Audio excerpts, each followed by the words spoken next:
भी जिस तरीके से उजागर हुआ है वो और भी ज्यादा इस मामले को गंभीर कर दे रहा है। उधर चुनाव आयोग क्या उस एसआईआर की प्रक्रिया को लेकर सुप्रीम कोर्ट में भी जबरदस्त तरीके से घिरा है। जिस तरह से कल की सुनवाई में सुप्रीम कोर्ट में यह मामला आया कि कैसे एसआईआर की प्रक्रिया संविधान के तमाम प्रावधानों को धता बताते हुए लागू की गई है। वो अधिकार चुनाव आयोग के पास है ही नहीं, वो अधिकार पार्लियामेंट के पास है, लेकिन चुनाव आयोग ने उनको हस्तगत करने की कोशिश की है। तो बहुत बुरी तरीके से इसमें चुनाव आयोग घिरा हुआ है। और आज तृणमूल कांग्रेस के नेताओं ने एक प्रतिनिधिमंडल ने 10 सदस्यीय प्रतिनिधिमंडल ने चुनाव आयोग में जाकर मुलाकात भी की और एसआईआर को लेकर उनसे बातचीत की कि किस तरीके से एसआईआर की प्रक्रिया में वहां के बीएलओज जो हैं परेशान हो रहे हैं और एसआईआर की प्रक्रिया में क्या खामियां हैं, क्या दिक्कतें हैं। तमाम मुद्दों पर बात हुई। वहां उनकी बातचीत क्या हुई इस पर भी हम बात करेंगे, लेकिन जो सबसे बड़ा मुद्दा है वो ये है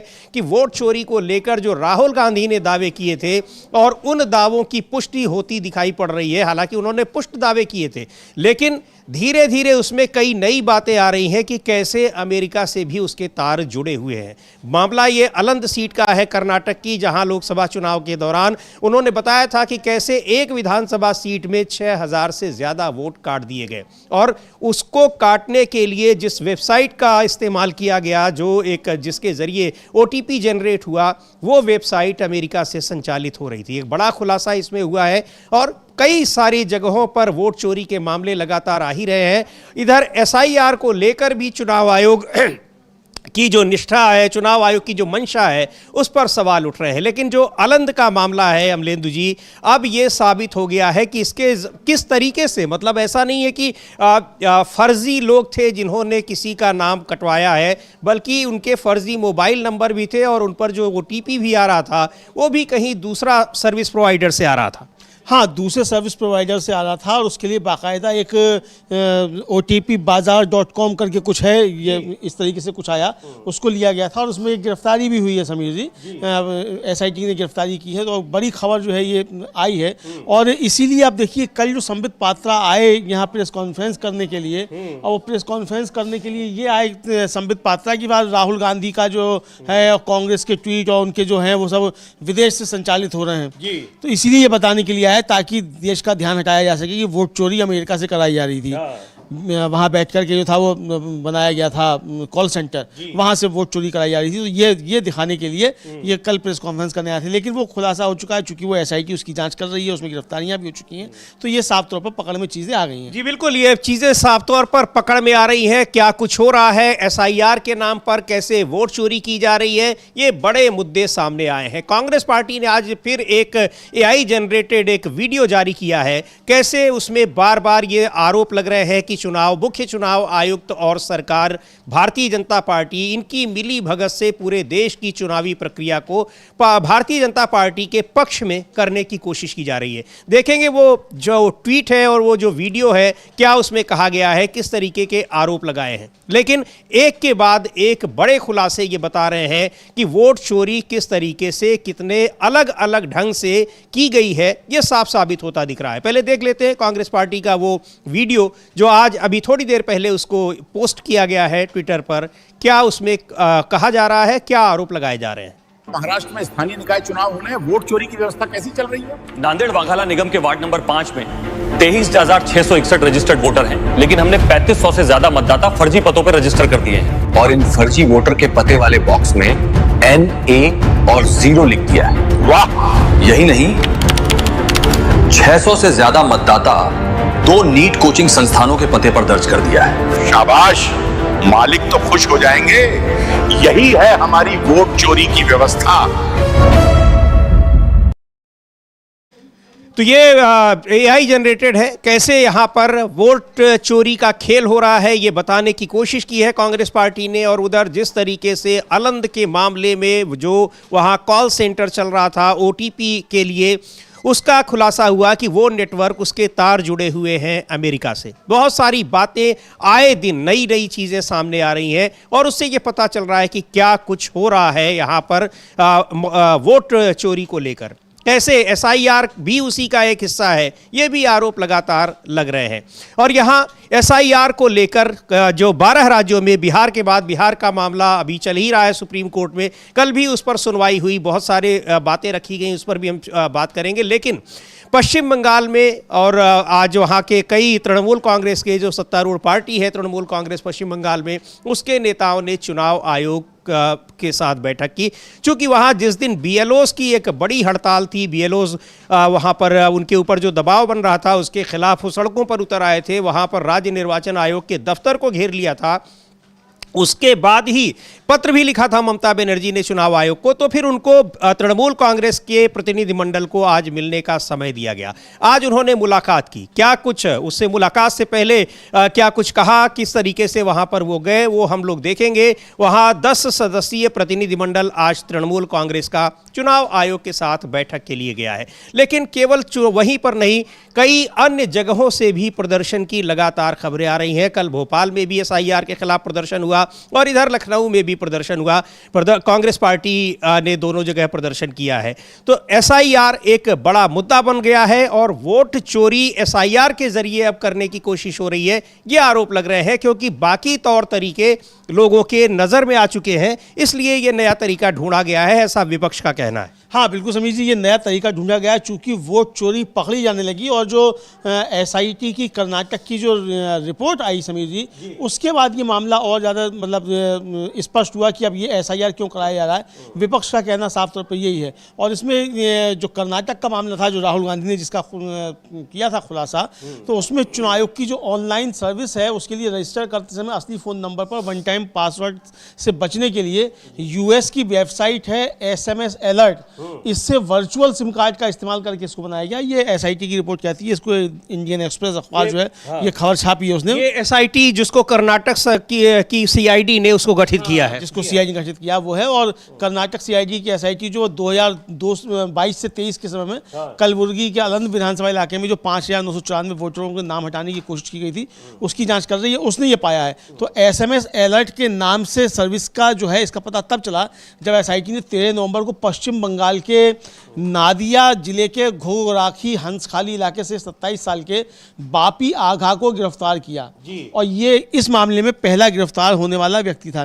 तो अब जो बात कही जाती थी कि राहुल गांधी आरोप लगा देते, सबूत नहीं देते, सबूत भी आ रहे हैं। तो ज्ञानेश कुमार जी ये बताएंगे कि शपथ पत्र देंगे या देश से माफी मांगेंगे, ये बताएं पहले ज्ञानेश कुमार जी, क्योंकि ज्ञानेश कुमार जी तो सहयोग कर नहीं रहे हैं एसआईटी का, चुनाव आयोग तो सहयोग कर नहीं रहा है, लेकिन एसआईटी अपना वहाँ काम कर रही है। उसने एक व्यक्ति को गिरफ्तार भी किया। उसके बाद ये भी पकड़ लिया कि SMS अलर्ट जो है किस तरीके से वर्चुअल सिम कार्ड के जरिए करके ये किया जा रहा था। तो ये बड़ी चोरी जो है ये पकड़ी जा रही है। ये बिल्कुल, ये बड़ी चोरी पकड़ी जा रही है और ये सारी चीजें पकड़ में आ चुकी हैं। इसलिए अब नया तरीका अपनाया जा रहा है SIR का, यानी पूरी की पूरी मतदाता सूची ही अपने हिसाब से तैयार करना, बदल देना। ये आरोप है विपक्ष का। और आज तृणमूल कांग्रेस पार्टी के नेताओं ने मुलाकात भी की है। एक बार देखते हैं, वहां पर नेताओं ने, वहां जो प्रतिनिधिमंडल गया है डेरेक ओब्रायन जो सांसद हैं उनके नेतृत्व में, और चुनाव आयोग से मुलाकात की है। चूंकि ये अमलेदु जी बिहार पश्चिम बंगाल में ये मामला बहुत ज्यादा गंभीर हो गया है। उधर BLO सड़क पर उतर गए हैं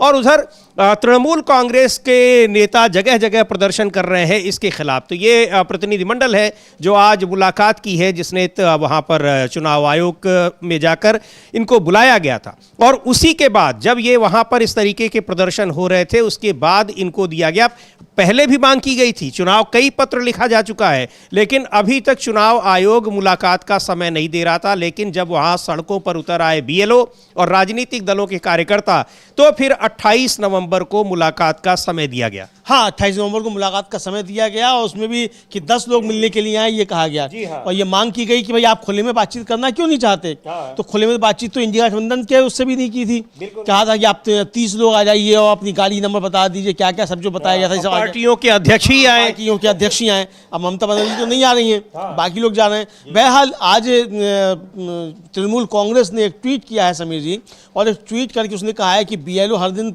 परेशान हो रहे हैं और आवाज़ें दबाई जा रही रही हैं, अधिकारों को कुचला जा रहा है। वो ट्वीट हम देख सकते हैं, क्या है वो अंग्रेजी में और हिंदी में टीएमसी ने क्या लिखा है वो आप बता सकते हैं। जी, वो तृणमूल कांग्रेस का ट्वीट देखते हैं, उसमें लिखा है कि एसआईआर की वजह से बंगाल में आम लोग, सीनियर सिटीजन और हजारों बीएलओ हर दिन परेशान हो रहे हैं। आवाजें दबाई जा रही हैं, अधिकारों को कुचला जा रहा है और पूरे राज्य को डर और अनिश्चितता में धकेला जा रहा है। इन चिंताओं को सीधे और बिना किसी समझौते के उठाने के लिए हमारे 10 एमपी का प्रतिनिधिमंडल आज नई दिल्ली में चुनाव आयोग से मुलाकात की है। तृणमूल कांग्रेस बंगाल के लोगों के साथ मजबूती से खड़ी है और हम बीजेपी की डराने धमकाने की चालों को, डेमोक्रेसी को पटरी से उतारने नहीं देंगे, ये लिखा है। और वही उसकी जानकारी दी है, तस्वीरें पोस्ट की हैं जो उनके 10 सदस्यीय प्रतिनिधिमंडल ने मुलाकात की है चुनाव आयोग से। जो ये बातें अमलेंदु जी कह रही हैं कि कैसे वहाँ आम लोगों को, सीनियर सिटीजन्स को और बीएलओस को भी परेशानियां हो रही हैं, वो शिकायतें हर राज्य से आ रही हैं। जहाँ जहाँ जिन 12 राज्यों में चुनाव आयोग ने घोषणा की है कि उनको वहाँ पर एसआईआर कराई जा रही है। हाँ, जहाँ से ये शिकायतें आ रही है वहाँ से ये आ रहा है समीर जी कि ये किस तरीके से बीएलओ परेशान मतलब हो रहे हैं, आम जनता भी परेशान हो रही है। सिर्फ बीएलओ परेशान नहीं हो रहे हैं, आम जनता भी परेशान हो रही है। तो ये साफ तौर पर आ रहा है और किस तरीके से परेशान किया जा रहा है ये, और एसआईआर किस तरीके से जानलेवा हो गया है और इसके पीछे है क्या मकसद, इसको लेकर कांग्रेस ने एक ट्वीट किया है और उसने कहा है कि ये जो एसआईआर है ये बीएलओ के लिए एक जानलेवा फंदा बन गया है। ये उन्होंने ट्वीट किया, वो अंग्रेजी वो उस ट्वीट को, अंग्रेजी में वो ट्वीट है काफी लंबा चौड़ा और बहुत सारे उसमें तथ्य दिए गए हैं कि किस तरीके से वो जानलेवा साबित होता जा रहा है। और लिखा है इसमें कि वोटिंग में वोटरों की संख्या कम करने के लिए मोदी सरकार का नया तरीका SIR, special intensive revision, BLO और चुनाव अधिकारियों के लिए एक बुरा सपना बन गया है जिसकी कीमत वे अलग अलग राज्यों में एक के बाद एक अपनी जान देकर चुका रहे हैं। हर दिन भारत में एसआईआर ड्यूटी पर तैनात अधिकारियों की मौतें हो रही हैं। कई लोगों ने अपनी जान लेने का आखिरी फैसला किया है, जबकि कुछ को हार्ट अटैक जैसी गंभीर बीमारियां हुई हैं जिससे उनकी जान चली गई है। गुजरात के गीर में बीएलओ अरविंद बढेर ने एसआईआर का बहुत ज़्यादा काम न कर पाने की वजह से जान दे दी। उन्होंने वो कई उदाहरण दिए हैं जो घटनाएं हुई हैं इसको लेकर। हैरानी की बात है कि उत्तर प्रदेश के एक और बीएलओ ने मोदी सरकार के वोट चोरी के खतरनाक प्लान का खुलासा किया है। गोंडा के बीएलओ और असिस्टेंट टीचर विपिन यादव ने जहर खा लिया जब एडमिनिस्ट्रेशन ने ओबीसी वोटरों के नाम हटाने के लिए उन पर दबाव बनाया। धमकियां अधिकारियों की मेंटल और फिजिकल हेल्थ पर बुरा असर डाल रही हैं। ये जो 16-16, 18-18 घंटे उनसे काम कराया जा रहा है और धमकी दी जा रही है कि उन्हें सस्पेंड कर दिया जाएगा।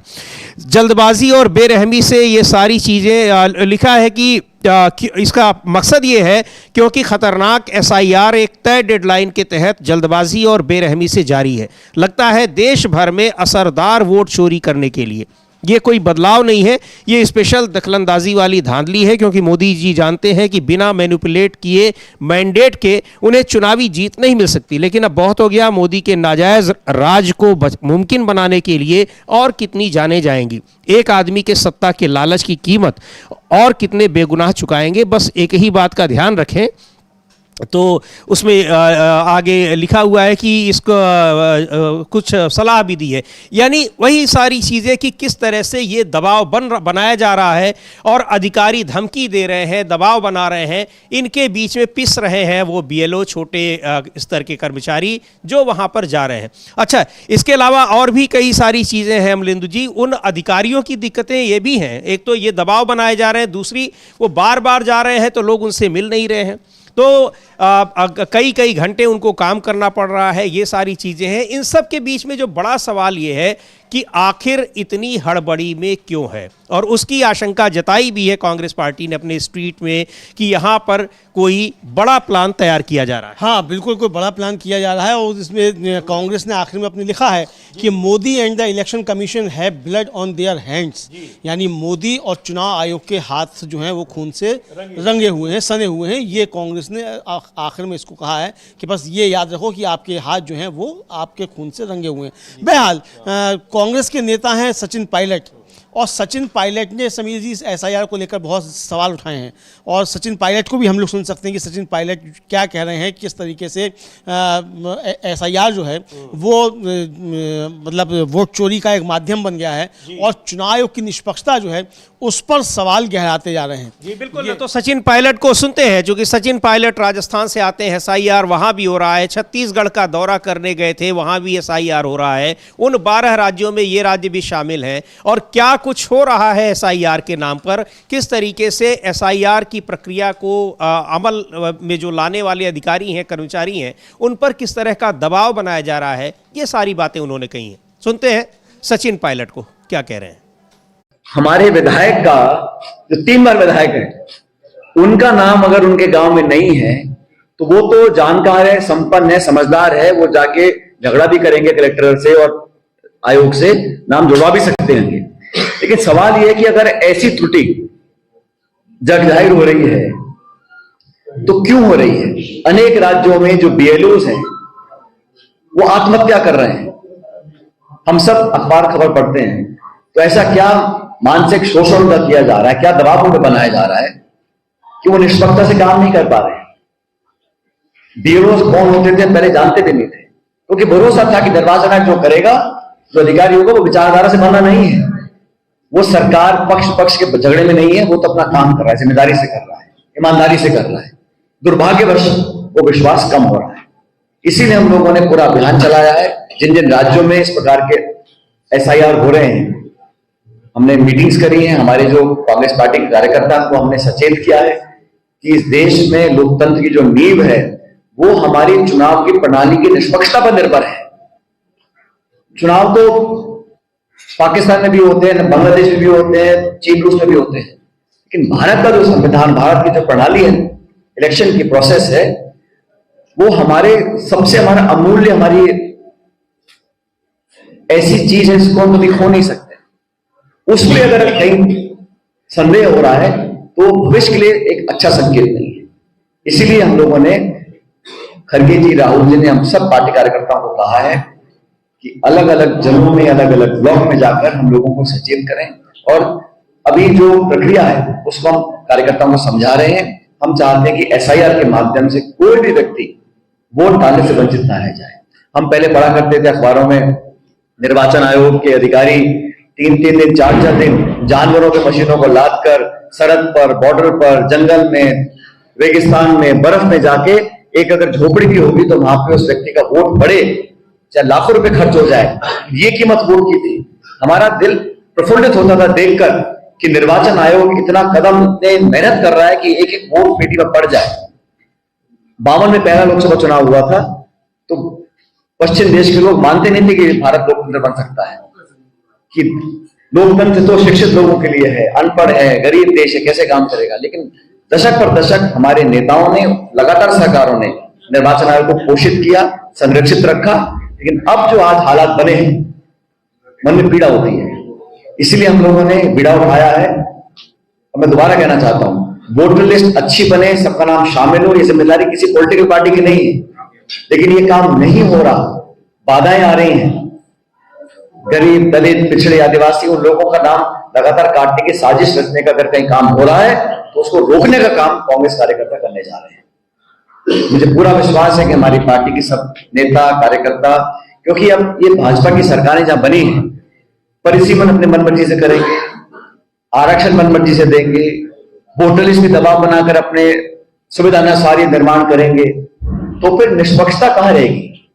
इसलिए हम चाहते हैं कि ये इसका शुद्धिकरण, लोगों का नाम डालना, फॉर्म 6, फॉर्म 8, BLOs को ट्रेनिंग दी जा रही है, ये काम हम लोग कर रहे हैं ताकि कोई वंचित ना रह जाए। हमारा मात्र मकसद ये, चुनाव 3 साल के बाद होंगे विधानसभा के, लेकिन ये अगर मन में विश्वास जनता का टूट जाएगा कि प्रक्रिया में हमारा नाम आएगा नहीं, हम वोट डाल नहीं पाएंगे, तो जिनकी आवाज नहीं है उनका समर्थन और सहयोग करने के लिए कौन सामने आएगा?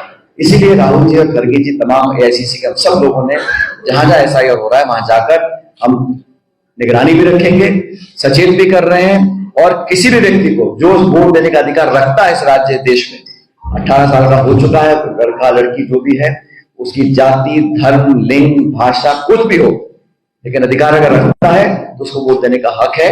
उसको सुनिश्चित करने के लिए हम लोग तमाम अभियान चलाए हैं। 4 तारीख अंतिम तिथि है। हमने पहले भी आग्रह किया था, जल्दबाजी में मत करें। करोड़ों लोग, उनके फोटो खींचना, उनके नंबर हासिल करना, उनका नाम ट्रांसफर करना, बहुत दिक्कतें आती हैं। हमने समय मांगा था निर्वाचन आयोग से कि यहाँ चुनाव बहुत दूर है, इसको थोड़ा बढ़ा दीजिएगा। अभी तक वहां से कोई रिस्पॉन्स नहीं आया है। 4 तारीख आखिरी दिन है और 9 तारीख को एक प्रस्तावित इलेक्टोरल रोल निकल कर आएगा।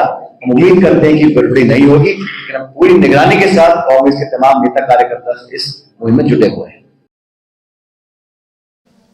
तो सचिन पायलट छत्तीसगढ़ में है, रायपुर में उन्होंने प्रेस कॉन्फ्रेंस की और किस तरीके से वहां वोट लोगों के नाम मतदाता सूची से काटने की साजिश की जा रही है एसआईआर के तहत। छत्तीसगढ़ में भी एसआईआर हो रहा है और वहां पर कई जो पूर्व विधायक हैं, कई जो प्रोमिनेंट लोग हैं, उनके नाम कटने की भी खबरें आ रही हैं। कांग्रेस पार्टी क्या छत्तीसगढ़ राज्य की तरफ से, यानी वहाँ पर प्रदेश कांग्रेस कमेटी की तरफ से ये बताया गया है। कई सारे ट्वीट इस बारे में किए गए हैं। उनमें से एक ट्वीट है जो छत्तीसगढ़ कांग्रेस ने किया है कि जब पूर्व विधायक गुलाब कमरों का ही नाम उनके ही क्षेत्र की मतदाता सूची से काटा जा रहा है, तो ये सवाल उठाना लाजमी है कि आम नागरिक का नाम मतदाता सूची में कितना सुरक्षित है। ये कोई मामूली तकनीकी गलती नहीं लगती, बल्कि मतदाता सूची की प्रक्रिया पर गंभीर सवाल खड़े करती है। और उन्होंने उसको लेकर एसआईआर के नाम पर लोगों के नाम काटे जा रहे हैं, बार बार चक्कर लगाने पर मजबूर किया जा रहा है। जब एक प्रतिनिधि मंडल को ही अपना नाम दर्ज कराने में कठिनाई हो रही है, तो आम मतदाता की स्थिति समझी जा सकती है। ये बहुत सारे ट्वीट किए हैं अमलेंदु जी छत्तीसगढ़ कांग्रेस ने। हाँ, बहुत सारे ट्वीट किए हैं। उसी क्रम में जो है ये कहा है कि, और इसको उन्होंने गुलाब कमरो जो हैं, उन्होंने जो पूर्व विधायक हैं ये भरतपुर सोनहत से, उन्होंने मुख्य निर्वाचन अधिकारी को छत्तीसगढ़ के जो राज्य निर्वाचन आयोग है उसको चिट्ठी भी लिखी है और उसमें उन्होंने लिखा है कि एसआईआर के अंतर्गत ऑनलाइन फॉर्म सबमिशन में तकनीकी त्रुटि के निराकरण हेतु आवेदन ये किया है कि उनके मतलब एसआईआर प्रक्रिया से अपना बीएलओ को दिया था और फिर मतलब उनका नाम शामिल नहीं हो रहा है। ये पत्र भी उन्होंने लिखा, उस पत्र को भी जो है वो ट्वीट किया है आईएनसी छत्तीसगढ़ ने। तो ये इस तरीके से दिक्कतें सामने जो आ रही हैं, इसको लेकर कहा जा रहा है। आज मिल रहा है जब चुनाव आयोग से तृणमूल कांग्रेस का प्रतिनिधिमंडल, तो वहाँ क्या बात होती है ये सामने आएगा। लेकिन चुनाव आयोग अब जाकर घिर गया है सुप्रीम कोर्ट में बहुत ज़बरदस्त तरीके से। और एक तरफ चुनाव आयोग पर हल्ला बोल हो रहा है इस तरीके से कि प्रतिनिधिमंडल जाके मिल रहा है, जगह जगह प्रदर्शन हो रहे हैं। दूसरा, चुनाव आयोग अब सुप्रीम कोर्ट में भी घिरा हुआ है। 2 दिसंबर को जो सुनवाई होनी है वो काफ़ी ज़्यादा महत्वपूर्ण होगी और हम अपने तमाम दर्शकों से कहेंगे कि 2 दिसंबर को भी हम जब उसका लाइव प्रसारण करें, तब आप लोग भी इसको देखिएगा कि वहाँ क्या क्या तर्क दिए जा रहे हैं, किस तरीके से चुनाव आयोग बुरी तरीके से घिरा हुआ है। बिल्कुल, कल का तो रहा अमलेंदु जी की सीधे इसकी संवैधानिकता पर सवाल उठाया गया कि चुनाव आयोग ने वो काम अपने हाथ में ले लिया और बिना किसी से पूछे, बिना किसी की मर्जी से, जो काम पार्लियामेंट को करना चाहिए, बहुत जबरदस्त तरीके से घिरा दिखाई पड़ा चुनाव आयोग। और उसमें हम कल आपने देखा भी होगा जो लाइव कोर्ट रूम से हम लोग कर रहे थे, उस दौरान बहुत महत्वपूर्ण दलीलें दी गई और पूरी तरीके से घिरा हुआ है एसआईआर को लेकर चुनाव आयोग। और इधर जगह जगह प्रदर्शन हो रहे हैं। 2 दिसंबर से पहले अमलेंदु जी 1 दिसंबर से संसद का शीत सत्र भी शुरू हो रहा है। वहां भी ये मुद्दा बहुत बड़े पैमाने पर विपक्ष उठाने की तैयारी कर रहा है। सरकार घिरी है, उसको पता है। अब वहां ये कहा जा रहा है कि वहां वंदे मातरम को पूरा क्यों नहीं रखा गया, उस पर चर्चा करेंगे। यहाँ या पूरा देश की लोकतांत्रिक व्यवस्था खतरे में पड़ी हुई है और वहां पर वो 70 साल 75 साल 100 साल पुराना मुद्दा उठाने की तैयारी में है। हाँ, वहाँ वो उठाने की तैयारी में, और पहले भी मुद्दा नहीं, हाँ, जो पहले भी मुद्दा नहीं था। लेकिन इसके साथ साथ समीर जी, ये तो है ही, लेकिन इसके साथ जो है वो ये भी करेंगे कि आप वहाँ वंदे मातरम गा नहीं सकते हैं। हाँ, राज्यसभा में आप वंदे मातरम गा नहीं सकते हैं। लेकिन वो ये चर्चा जरूर करेंगे कि भाई वंदे मातरम जो है वो पूरा क्यों नहीं लिया गया, इसकी चर्चा वो करेंगे। ये है। तो बिल्कुल ये सारी चीजें हैं। और ऐसा जो चुनाव आयोग की सबसे बड़ी बात यह है कि एसआईआर को लेकर उसकी संवैधानिकता पर तो सुप्रीम कोर्ट में सुनवाई हो ही रही है। सबसे बड़ा जो सवाल उठ रहा है उसकी इस जल्दबाजी को लेकर, हड़बड़ी को लेकर। मनोज झा हैं आरजेडी के सांसद, कह रहे हैं कि यहाँ पर मतदाता सूची को सही करना ये हमेशा होता रहा है, उसको रिफाइन करना, लेकिन उसको लेकर किसी को कोई दिक्कत नहीं है। पर एसआईआर के नाम पर चुनाव आयोग जो कुछ कर रहा है, जो उसकी मंशा है, जो तरीका है, विरोध उसका हो रहा है। सुनते हैं क्या कह रहे हैं मनोज झा, क्यों इसका विरोध हो रहा है एसआईआर का जगह जगह। इसके अलावा आप कैसे देखते हैं, सुप्रीम कोर्ट ने जो एसआईआर के मामले पे कहा कि ईसीआई को फॉल्ट पर नहीं देखा जा सकता अगर सभी सीटों के ऊपर सेम एम के साथ में जो है काम किया गया है, इसको इस टिप्पणी को कैसे देखें? देखिए, एक बात आपके माध्यम से स्पष्ट कहूं, एसआईआर के लिए चूंकि मैं पिटिशनर भी हूं, मैं माननीय सर्वोच्च न्यायालय में मूव किया, तो मैं आपको एक बताऊं कि आइडिया से कभी मतभेद नहीं था, इम्प्लीमेंटेशन तौर तरीकों से मतभेद था। खुद सर्वोच्च न्यायालय, माननीय सर्वोच्च न्यायालय देखे कि अगर हमने आपके सामने दलील ना दी होती तो क्या आधार कार्ड इंक्लूड होता। इस तरह की जितनी भी रियायतें, इलेक्शन कमीशन की हठधर्मिता एक तरफ थी, जो चीजें हमने माननीय सर्वोच्च न्यायालय जाकर के हासिल की, क्या वो चुनाव आयोग के स्तर पर हासिल नहीं हो सकती थी। प्रक्रिया को थोड़ा लचीला बनवाने की कोशिश की, कामयाब भी हुए, पूर्णतः नहीं अंशतः। मेरा सिर्फ ये कहना है, एसआईआर पहले भी हुआ, क्या ये इतनी बड़ी खबर बना करती थी? कभी नहीं। खुद माननीय चुनाव आयोग ने एक भी घुसपैठिया बिहार में नहीं पाया, ऑन रिकॉर्ड कह रहा हूं। लेकिन हमारे होम मिनिस्टर साहब इसी एजेंडा पे बिहार में बात करते रहे, इससे पूर्व झारखंड में एक भी नहीं मिला। कायदे से तो अगर घुसपैठिया इस देश में है तो उनके महकमे की जिम्मेवारी है, ही शुड अपोलोजाइज एंड से सॉरी। लेकिन ये एक डॉग व्हिसल पॉलिटिक्स का हिस्सा बन गई। क्या चुनाव आयोग को फॉर्मली ये नहीं कहना चाहिए था, कि ये तमाम चीजें प्रोपेगेंडा है, तमाम चीजें रूमर है। इन सारी चीजों को अगर एक पैराडाइम में, एक प्रतिमान में देखेंगे तो आपको लगेगा कि प्रॉब्लम कहाँ है। तो ये किस तरीके से चुनाव आयोग सबसे की इतनी जल्दबाजी में और उसको कराने पर तुला हुआ है। खैर, अब तो बड़ा सवाल ये भी है कि अब उसको करा सकता है, उसको ये अधिकार संविधान में दिए गए हैं कि नहीं दिए गए हैं। लेकिन इस दौरान जो हड़बड़ी मामला भले ही सब जुडिस हो, लेकिन एसआईआर को लेकर जिस हड़बड़ी में चुनाव आयोग दिखाई पड़ रहा है, उससे आशंकाएं और गहराती जा रही हैं। यही वजह है कि जगह जगह विरोध प्रदर्शन हो रहे हैं। चुनाव आयोग से मुलाकात करने का, शिकायत करने का समय लिया जा रहा है। आज तृणमूल कांग्रेस के नेताओं ने मुलाकात की भी है। क्या कुछ बातें हुई उस पर भी रहेगी जब वो वहाँ पर उस खबरें आएंगी। अभी उनकी मुलाकात हुई है चुनाव आयोग से, 10 सदस्यों का प्रतिनिधिमंडल गया है, लेकिन चौतरफा घिरा हुआ दिखाई पड़ रहा है चुनाव आयोग। यहाँ पर सुप्रीम कोर्ट में भी, सड़कों पर भी, और उसके अलावा अब संसद के आगामी शीत सत्र में भी। हाँ, बिल्कुल चुनाव आयोग बुरी तरीके से घिरा हुआ है और चुनाव को बचाने की तैयारियां भी बीजेपी ने शुरू कर दी हैं। और उत्तर प्रदेश और महाराष्ट्र सरकार ने दोनों ने एक आदेश जारी किया है कि अब आधार कार्ड जो है वो जन्म प्रमाण पत्र और मतलब जन्म तिथि का प्रमाण पत्र नहीं माना जाएगा। तो ये चुनाव आयोग को बचाने के लिए, कि चुनाव आयोग जो कर रहा है वो ठीक कर रहा है, तो ये बचाने के लिए तैयारियां बीजेपी की तरफ से शुरू कर दी गई हैं। लेकिन इससे चुनाव आयोग बचने वाला थोड़ी है। सवाल ये है कि चुनाव आयोग ने नियम कैसे बना लिए, बात अब इस पर है कि चुनाव आयोग को नियम बनाने की आज़ादी नहीं है। वो जो संसद चुनाव कानून चुनाव आयोग तो पहले ही आधार कार्ड को लेकर नियम बना चुका था कि आधार कार्ड हम मानेंगे ही नहीं, पहले ही खारिज कर लिए। तो सुप्रीम कोर्ट ने कहा कि आप क्यों नहीं मानेंगे, लेकिन वो अपने आप ही सारे नियम भी बना रहा है जो नियम संसद को बनाना चाहिए। जो नियम संसद को बनाना चाहिए ये उस पे है। तो इसलिए अब ये बुरी तरीके से घिरा हुआ चुनाव आयोग दिखाई पड़ रहा है समीर जी, ये साफ तौर पर आ गया है। जी बिल्कुल। तो चुनाव आयोग किस तरीके से हर तरफ घिरा हुआ दिखाई पड़ रहा है। यहाँ बीएलओस की जान जा रही है, बहुत सारे मुद्दे हैं, क्यों इतनी हड़बड़ी में दिख रहा है, ये सारे सवाल पूछे जा रहे हैं और इधर इन सारे सवालों के जवाब नहीं मिल रहे हैं। एक बार सुनते हैं कांग्रेस की प्रवक्ता हैं सुप्रिया श्रीनेत क्या कुछ कह रही हैं। यहाँ जो कल का जो मुद्दा था, हालांकि वो ऐसा मुद्दा भी नहीं था कि उस पर चर्चा की जाए, लेकिन संबित पात्रा जो भारतीय जनता पार्टी के प्रवक्ता हैं, उन्होंने ये कहा कि यहाँ जो राहुल गांधी की तारीफ करने वाले सोशल मीडिया पे तमाम लोग ऐसे हैं जिनके उस दुनिया के दूसरे देशों से चल रहे हैं। हालांकि भारतीय जनता पार्टी के कई राज्यों के अकाउंट भी दूसरे देशों से चल रहे थे, उनको ये पता नहीं था, लेकिन बाद में इस जो उन्होंने आरोप लगाया पर उस आरोप में खुद ही गिर गए। पर सुप्रिया श्रीनेत कह रही हैं कि इस तरह के बेमतलब के आरोप लगाने के पीछे है कि जो ज़रूरी मुद्दे हैं उनसे लोगों का ध्यान हटाया जा सके। सुनते हैं सुप्रिया श्रीनेत क्या कह रही हैं।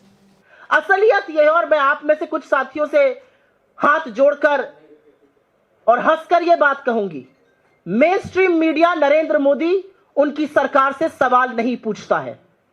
मेन स्ट्रीम मीडिया 26 बीएलओ की मौत पर डिबेट नहीं करता है। मेन स्ट्रीम मीडिया एसआईआर में वोट चोरी पर बात नहीं करता है। मेन स्ट्रीम मीडिया चीन जब अरुणाचल को अपना भाग कहता है उस पर डिबेट नहीं करता है। मेन स्ट्रीम मीडिया आरएसएस के अमेरिका में लॉबियस्ट को हायर करने पर और $3,30,000 देने पर सवाल नहीं पूछता है। तो अगर सोशल मीडिया में आक्रोश है सरकार की विफलताओं को लेकर, बेरोजगारी को लेकर, महंगाई को लेकर, वोट चोरी को लेकर, चीन की नापाक हरकतों पर, अमेरिका के सामने नतमस्तक हो जाने पर, तो इन सवालों में गलत क्या है? यह पूरा अटेम्प्ट है सवालों को डिस्क्रेडिट करने का, सवालों की मान्यताओं को समाप्त करने की कोशिश इस माध्यम से की जा रही है। सवाल तो आपसे पूछे जाएंगे। तो सवाल पूछे जाएंगे, लेकिन वहां से ध्यान भटकाने की तमाम कोशिशें हैं। संबित पात्रा कह रहे हैं कि राहुल गांधी का समर्थन करने वाले लोग विदेशी हैं, उनके सोशल मीडिया के अकाउंट विदेश से हैं। हालांकि अब राहुल गांधी उस पार्टी के नेता भी हैं जिसके लोकसभा में 100 सांसद हैं। राहुल गांधी की पार्टी की कई राज्यों में सरकारें भी हैं, लेकिन राहुल गांधी के अकाउंट उनको दिखाई पड़ रहे हैं कि वो विदेशों से संचालित हो रहे हैं अमलेंदु जी। और शायद संबित पात्रा को पता भी न रहा हो, लेकिन बाद में उनको पता चला कि आखिर ये अकाउंट कहीं से भी किसी के भी संचालित हो सकते हैं, उसमें आपका कोई योगदान नहीं होता। इसका मतलब वो विदेशी नहीं हो जाता। हाँ, वो विदेशी नहीं हो जाता और अकाउंट कहीं से संचालित होने से जो है वो मतलब विदेश से हो रहा है ऐसा नहीं है, क्योंकि जीमेल भी विदेश से चल रहा है ना, यूट्यूब भी विदेश से चल रहा है, सब विदेश की आईपी हैं जहाँ से चल रही हैं, तो सब विदेश से, और विदेश से चल रहा है कहीं से चल रहा है। सवाल ये कि आपसे सवाल पूछे जा रहे हैं, उन सवालों के आपके पास जवाब है कि नहीं है। सीधी बात ये, वो जवाबों के अगर आपके पास मतलब उन सवालों के जवाब हैं तो जवाब दीजिए, बहुत सीधी सी बात है। लेकिन ये अभी आपके पास चूंकि सवालों के जवाब नहीं है तो आप मुद्दे को भटकाना चाहते हैं। और कल प्रेस कॉन्फ्रेंस की इसलिए गई ताकि जो इंडियन एक्सप्रेस ने खबर छापी है एसआईटी की जांच वाली, उसमें जो गिरफ्तारी हुई है उसकी वाली, इस पर जो है साफ तौर पर ये समझा जा सकता है कि मतलब आप घिरे हुए हैं बुरी तरीके से। तो इसलिए प्रेस कॉन्फ्रेंस करके ये बताने की कोशिश की गई कि भाई राहुल गांधी जो है उनका विदेशों से संबंध है, वोट चोरी जो विदेशों से नहीं हो रही है। जी बिल्कुल, वोट चोरी विदेशों से नहीं हो रही है, लेकिन ये खुलासा हुआ और उससे पहले उन्होंने ये प्रेस कॉन्फ्रेंस की, पर उस प्रेस कॉन्फ्रेंस का क्या मतलब रहा वो बाद में उनको खुद ही पता चला। खुद भी कह रहे थे संबित पात्रा कि इसको बदला भी जा सकता है, लेकिन सवाल उठता है कि उसके आधार पर आप किसी की देशभक्ति पर कैसे सवाल उठा सकते हैं, कैसे उसको आप जांच सकते हैं। खैर, ये उनका मसला है, लेकिन उसमें कोई दमखम नहीं है, ये सीधे तौर पर दिखाई पड़ा। और उस तरह की खबरें पिछले 2 दिन से सोशल मीडिया पर चल रही थी। कुछ लोग एक दूसरे पर आरोप लगा रहे थे। उसके बाद राहुल गांधी ने पूरा खंगाल डाला यहां पर, माफ कीजिएगा, संबित पात्रा ने राहुल गांधी के सपोर्टर्स का, और उनको लगा कि अच्छा ये तो सारे विदेशों से चल रहे हैं। हाँ, सारे विदेशों से चल रहे हैं तो अब वोट चोरी जो छुप जाएगी, ये लगा। लेकिन वो मामला उल्टा पड़ गया, चूंकि ये आपके अकाउंट तो आपके भी सब जो थे विदेशों से चल रहे थे, और ये विदेशों से चल रहे थे तो अब उस पर सवाल जो थे वो पूछे जाने लगे कि भाई आपके कैसे चल रहे हैं। इधर समीर जी, राहुल गांधी ने जो एक बहुत महत्वपूर्ण प्रश्न उठाया है और एक उन्होंने एक वीडियो जारी किया है, और जो प्रदूषण है उसको लेकर उन्होंने जो है वो बहुत सवाल उठाए हैं। और तो वो ट्वीट हम लोग दिखा सकते हैं, वो वीडियो भी बाद में दिखाया जा सकता है, वो ट्वीट भी दिखाया जा सकता है। और राहुल गांधी क्या कह रहे हैं आप बता सकते हैं? ये तो प्रदूषण को लेकर अमलेंदु जी परसों जब सुनवाई हो रही थी तो पार्लियामेंट में भी, सुप्रीम कोर्ट में भी ये आया, और जस्टिस सूर्यकांत को कहना पड़ा कि मैं भी गया था सुबह 50-56 मिनट क्या घूमने के लिए, और फिर काफी मुझको यार दिक्कत होने लगी। ये ट्वीट है, और राहुल गांधी इसमें लिख रहे हैं कि मैं जिस भी माँ से मिलता हूं मुझसे यही कहती है उसका बच्चा जहरीली हवा में सांस लेकर बड़ा हो रहा है, वे थके हुए, डरे हुए और गुस्से में है। मोदी जी, भारत के बच्चे हमारे सामने उनका दम घुट रहे हैं, आप चुप कैसे रह सकते हैं? आपकी सरकार कोई जल्दी, कोई प्लान, कोई जवाबदेही क्यों नहीं दिखाती? भारत को एयर पॉल्यूशन पर तुरंत डिटेल्ड पार्लियामेंट डिबेट और इस हेल्थ इमरजेंसी से निपटने के लिए एक सख्त लागू करने लायक एक्शन प्लान की जरूरत है। हमारे बच्चों को साफ हवा मिलनी चाहिए, बहाने और ध्यान भटकाने वाली चीजें नहीं है। अमलेदु जी, कल सुप्रीम कोर्ट ने भी इस पर संज्ञान लिया है और ये कहा है कि इस पर तत्काल कोई एक्शन प्लान लेना चाहिए। और ये ऐसा नहीं है कि हर बार दिवाली से लेकर और ठंड तक, दिसंबर तक ये मुद्दा उठे, उसके बाद फिर सब शांत हो जाए। हाँ बिल्कुल, और साफ तौर पे कहा कि हर महीने इस पे बात होगी, हर महीने मतलब सुप्रीम कोर्ट में इस पर बात होगी। बहुत गंभीर मसला है। और समीर जी, जो वैश्विक आंकड़े हैं, दिल्ली जो है दुनिया के सबसे प्रदूषित जो 15 शहर हैं उनमें अव्वल नंबर पे आ रही है, और दुनिया की जो सबसे ज़्यादा प्रदूषित राजधानियां हैं उसमें टॉप कर रही है। तो यानी मोदी जी ने एक तो देश को दिया है कि कहीं आप नंबर 1 आइए मत आइए, लेकिन आप प्रदूषण के मामले में नंबर 1 हैं, हंगर इंडेक्स में आप काफ़ी ऊपर चढ़ रहे हैं। तो यानी जितनी बुराइयां हो सकती हैं उन चीज़ों में आप ऊपर बढ़ रहे हैं। तो ऐसा नहीं कह सकता कि मोदी जी देश को कहीं लेकर नहीं जा रहे हैं, मोदी जी देश को लेकर जा रहे हैं निगेटिव चीज़ों में। जो इस तरह के इंडेक्स आते हैं, चाहे वो आप वहाँ पर प्रेस फ्रीडम की बात हो, उसमें इस तरह की चीज़ों में हमेशा नीचे ही दिखाई पड़ते हैं। हाँ, ये अलग बात है कि तमाम जो दुनिया भर के ये इंडेक्स आते हैं इस तरह के, उसको नकार भी देते हैं कि ये सारे फर्जी हैं। कई बार तो ये तक बोल दिया गया है बीजेपी की ओर से। हाँ, बीजेपी की ओर से कई बार बोल दिया गया है कि सब फर्जी हैं, और यहाँ तक कि जो WHO के आंकड़े आते हैं उनको भी कह दिया जाता है कि साहब ये WHO के आंकड़े ठीक नहीं है, और ये मोदी जी को बदनाम करने की कोशिशें हैं। लेकिन फिर ट्रंप जब पीठ थपथपा देता है तो बताया जाता है ये सर्टिफिकेट दे दिया है ट्रंप ने, तो गले में लटका के घूमती है पूरी बीजेपी। नहीं तो लेकिन जब वो सवाल उठा देता है ये इसको लेकर, ऑपरेशन सिंदूर को लेकर, तब तो फिर खामोश हो जाते हैं। हाँ, तब आलोचना भी नहीं करते हैं कि ये गलत कह रहे हैं कि सही कह रहे हैं, तब आलोचना भी नहीं करते हैं और खामोश हो जाते हैं एकदम सीधे सीधे।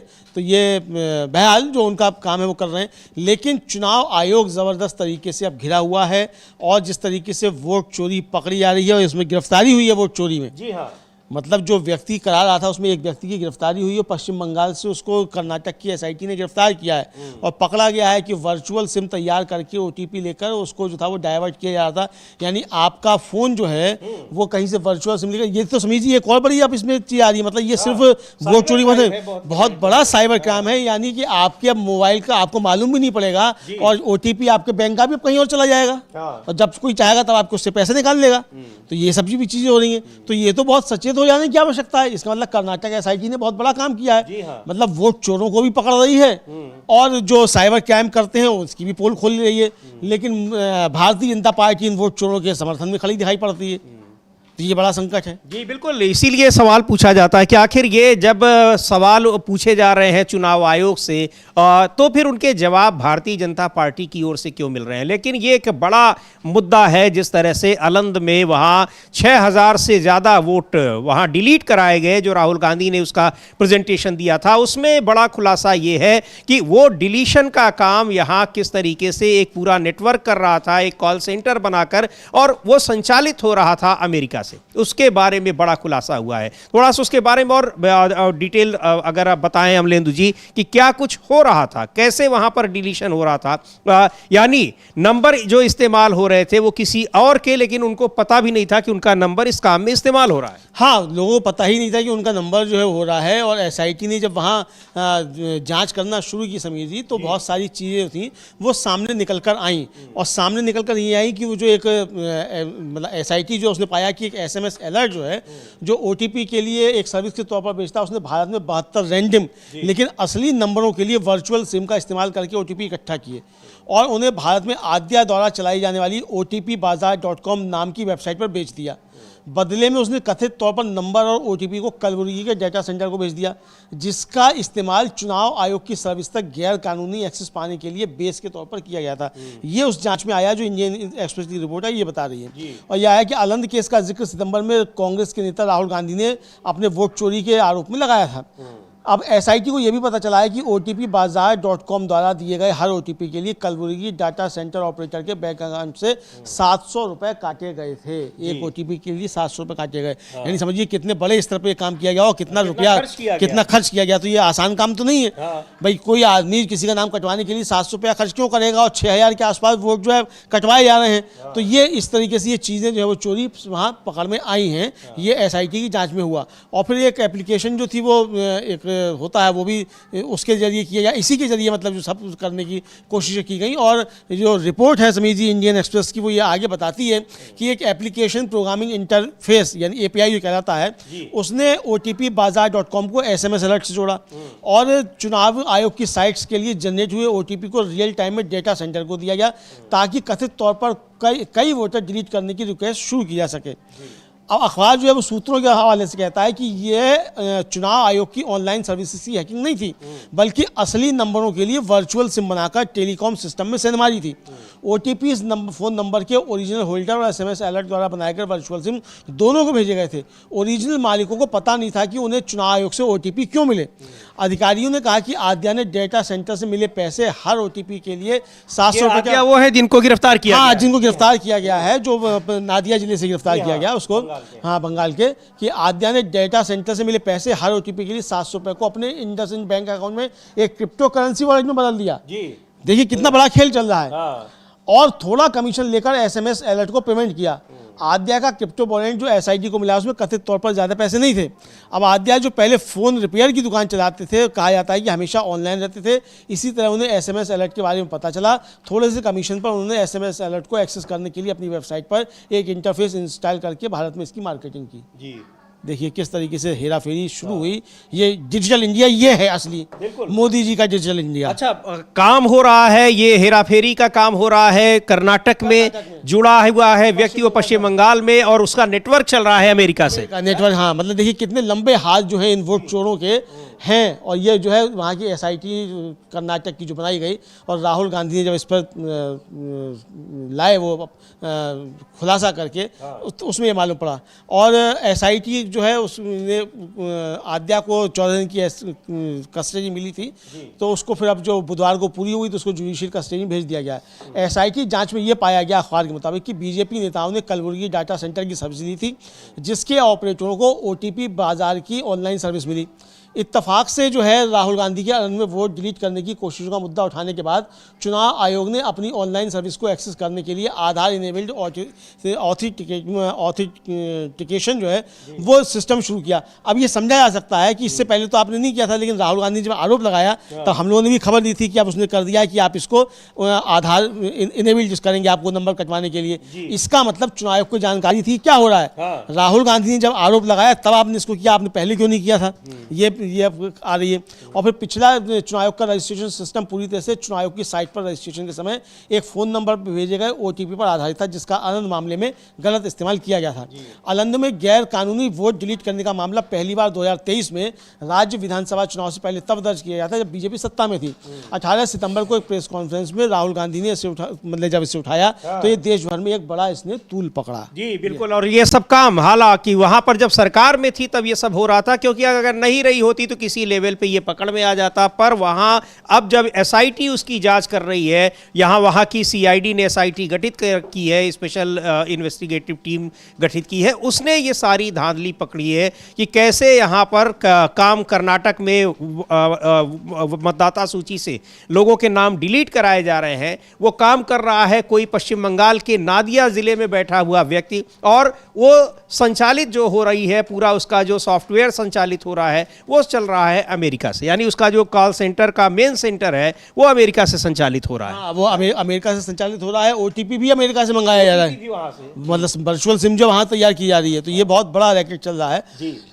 SIT ने यह पाया कि जनरेट हुए OTP जो थे वो चुनाव आयोग के साथ रजिस्टर्ड 72 फ़ोन नंबरों पर भेजे गए। दिसंबर 2022 और फरवरी 2023 के बीच जब कर्नाटक में वोटर लिस्ट में समरी रिवीजन चल रहा था, SR चल रहा था, सैकड़ों वोटरों के नाम पर 5,994 नाम हटाने की रिक्वेस्ट भेजने से पहले जो था ये नंबर इस्तेमाल किए गए। अखबार ने पुलिस सूत्रों के हवाले से बताया है कि ये 72 फ़ोन नंबर 17 राज्यों में रहने वाले लोगों के थे, जिन्हें चुनाव आयोग सर्विस तक पहुंचने के लिए अपने नंबरों के गलत इस्तेमाल के बारे में पता नहीं था। OTP बाईपास से चुनाव आयोग की वेब सर्विस एक्सेस करने के बाद आनंद के 5,994 वोटरों के नाम हटाने की रिक्वेस्ट के लिए 3,000 से ज़्यादा रैंडम फ़ोन नंबर डाले गए थे। देखिए कितना लंबा रैकेट चल रहा है। और अक्टूबर में SIT ने कलबुर्गी डेटा सेंटर ऑपरेटर्स, जिनकी पहचान MD अकरम अशफाक और 3 अन्य के तौर पर हुई थी, के साथ साथ 2023 के चुनावों में BJP के आनंद के उम्मीदवार सुभाष गुट्टेदार उनके साथियों पर भी छापेमारी की। SIT जाँच में पाया गया कि डेटा सेंटर ऑपरेटर्स को चुनाव आयोग के पास किए गए हर गैर कानूनी वोटर को को डिलीट करने के अनुरोध के लिए 80 रुपये मिले थे। ये घपला जो है सामने आ रहा है जी समीर। बिल्कुल, ये बड़ा घपला है और ये एक विधानसभा सीट का ये घपला है और वहां पर इस तरीके से लोकसभा चुनाव के दौरान, और इसीलिए राहुल गांधी कह रहे हैं कि ऐसा कई जगहों पर हुआ है और पूरा का पूरा जो लोकसभा चुनाव है 2024 का, वो चोरी किए गए वोटों से बनी है ये सरकार जो बनी है। यानी वहां पर जो एनडीए सरकार इस समय चल रही है प्रधानमंत्री नरेंद्र मोदी के नेतृत्व में, क्योंकि इतना जो 240 सीटें मिली हैं, अगर वोट चोरी इतने बड़े पैमाने पर ना की गई होती तो ये सीटें भी उसको नहीं मिलने वाली थी। कई बार कह चुके हैं वो और कह रहे हैं कि लगातार हम इसका खुलासा करते रहेंगे। अभी तो केवल अलंद का हुआ है, उसके बाद फिर हरियाणा के विधानसभा चुनाव का हुआ है, अभी कई और जगहों के खुलासे होने बाकी। अभी कई और जगह के खुलासे होने बाकी हैं और ये साफ तौर पर देखा जा सकता है कि ये खुलासे किस तरीके से होने बाकी हैं। और राहुल गांधी का भी पूरा हाइड्रोजन आया नहीं है, अभी तो हरियाणा की आई थिंक। अब ये कब आता है देखा जाएगा, उसको कब आता है, लेकिन वो थोड़े से ही उससे ही जो है मतलब बहुत तरीके से कहा जाए कि बेचैनी जो है भारतीय जनता पार्टी में समीर जी साफ तौर पर देखी जा रही है। चुनाव आयोग भी इसको लेकर ज़बरदस्त तरीके से घिरा हुआ नजर आ रहा है। जी बिल्कुल, तो ये चुनाव एसआईआर और वोट चोरी एक बड़ा मुद्दा इस समय बना हुआ है जिसमें चुनाव आयोग घिरा हुआ है, लेकिन चुनाव आयोग की ओर से कोई जवाब नहीं आ रहा है। हाँ, एक चुनाव आयोग ने एक जवाब जरूर दिया है कि जो अभी बिहार में विधानसभा चुनाव हुए और 8 अलग अलग जगहों पर विधानसभा के उपचुनाव हुए हैं, उनमें किसी तरह की ईवीएम को लेकर कोई शिकायत उनके पास नहीं आई है। अमलेंदु जी, हाँ, ये कहना है कि जो अभी चुनाव हुए हैं तो उसमें ईवीएम की कोई शिकायत जो है वो चुनाव आयोग के पास नहीं आई है। ये चुनाव आयोग का कहना है कि 7 दिनों में ईवीएम जांच की कोई शिकायत नहीं आई है। अरे शिकायत आएगी तो तुम जांच कहाँ कराओगे? महाराष्ट्र में कहीं थी शिकायतें ना, आपने कह दिया कि हमने तो डाटा डिलीट कर दिया, मॉक पोल करके आपको मशीन की जांच करा देते, पैसा भी आपने हजम कर लिया। भाई अजीत पवार की सीट पर योगेंद्र पवार ने लगभग 9 लाख रुपए जमा किए मशीनों की जांच कराने के लिए। आपने कह दिया कि भाई वो तो डाटा डिलीट हो गया है, अब आप जो है इसको मॉक पोल जो है मशीन का आप चेक कर लिए। अरे मॉक पोल थोड़ी चेक करना था, चेक तो उसी को करना था जो आपने डाटा डिलीट कर दिया। तो आप जीत हारते हैं। हाँ, आप चुनावी बताए कि वो डाटा है कि नहीं है कि डिलीट कर दिया, ये बताए। जबकि सुप्रीम कोर्ट का आदेश था कि आप 45 दिन तक जो है डाटा डिलीट नहीं करेंगे। बिल्कुल, यहाँ पर कि किस तरीके से कई जगहों पर कई स्तर पर चुनाव आयोग इस पूरे मामले में घिरा हुआ है। लेकिन ये जो दिल्ली में और एनसीआर में प्रदूषण का मामला है जिसको लेकर राहुल गांधी ने सवाल उठाया है और सुप्रीम कोर्ट ने भी इस पर सरकार को कहा है कि वो इस पर जल्दी से जल्दी कोई कार्रवाई करे। राहुल गांधी ने जो वीडियो पोस्ट किया है उसको भी एक हम लोग देखेंगे कि क्या कुछ उसमें कहा जा रहा है। लेकिन एक बहुत गंभीर मसला अमलेंदु जी बन गया है, पिछले कई साल से लगातार जारी है, लेकिन होता कुछ नहीं है उस पर। आखिरकार हल्ला मचता है, ग्रैप 1, ग्रैप 2, ग्रैप 3, यानी यहाँ पर पाबंदियाँ लगाई जाती हैं। वही सुप्रीम कोर्ट ने भी कल कहा, क्या आप पूरे साल भर पाबंदी लगाए रहेंगे क्या? ये तो इमरजेंसी के हालात में इस तरह की पाबंदियों का इस्तेमाल होता है। आप पूरे राज्य की, पूरे इलाके की आप एक्टिविटीज़ को थोड़ी बंद कर सकते हैं। पूरे राज्य की को नहीं बंद कर सकते हो। अभी तक तो दोष डाला जाता था किसानों पर, सुप्रीम कोर्ट भी डाल रहा था। जी हाँ, है ना, पंजाब सरकार को धमका रहा था कि भाई आप जो है किसानों को गिरफ्तार कीजिए, पराली लाते हैं। तो पराली का योगदान समीर जी इस स्मॉग जो है इसमें सिर्फ 2 कुछ प्रतिशत है, मतलब 3% से भी कम का योगदान है। तो ये बाकी 97% पे तो बात कर लो, उस 2% पे भी बात कर लिया। ये 97% कहाँ से आ रहा है ना? तो इस पर कोई बात करने को तैयार नहीं है कि किस तरीके से जो दिल्ली को एक गैस चैम्बर में तब्दील किया जा रहा है समीर जी, और बहुत खतरे हैं। मतलब मैं देख रहा हूँ कि सोशल मीडिया पर तमाम डॉक्टर्स जो है वो इस तरह की बातें कह रहे हैं कि अगर भाई आप दिल्ली में रहते हैं और आपके बच्चे छोटे हैं, आप प्रेग्नेंट हैं, तो आप दिल्ली छोड़ दीजिए। गैस चैम्बर बन चुकी है दिल्ली, और सिर्फ दिल्ली नहीं, आसपास के नोएडा, ग्रेटर नोएडा, गुड़गांव, फरीदाबाद, ये सब भी और ज़्यादा हालात ख़राब है। तो वहाँ जो है गैस चैम्बर मतलब बन चला है। अब सोशल मीडिया पर एक बीजेपी के ट्रोल हैं, खुद को पत्रकार कहते हैं, वो मुख्यमंत्री और नोएडा अथॉरिटी को टैग करके कह रहे थे कि यहाँ तो पानी का छिड़काव भी नहीं हो रहा है। अभी तो पाकिस्तान चले जाओगे, भारत में आपको चिंता हो रही है तो पाकिस्तान चले जाओ ना। तो यानी पटाखा छोड़ेंगे तो आप बताएंगे बहुत शान की बात है, क्योंकि पटाखे से कुछ नहीं होता है। जिस दिन से पटाखे छूटे हैं समीर जी, उस दिन के बाद से समझ में आया ही नहीं है AQI। बिल्कुल, देखते हैं क्या राहुल गांधी ने किससे बात की है, क्या कुछ कहा है, क्या लोगों की चिंताएं हैं इस प्रदूषण को लेकर उनके उस वीडियो में। Pollution problem is the tip of the spear. 500 children under 5 who die every day in India because of air pollution. I also breathe the same air, and it's terrible. No government health advisory. This is a chronic national medical emergency. This is all because of pollution. It is also a major cause of dementia as well. Everybody is affected by it. The poorest person who's living in Delhi and the richest person who's living in Delhi is affected.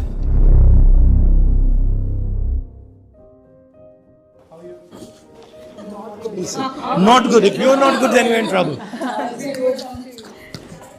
If you're not good, then everyone's in trouble. Yeah, the mothers, you can't. How are you, Mr. Gandhi?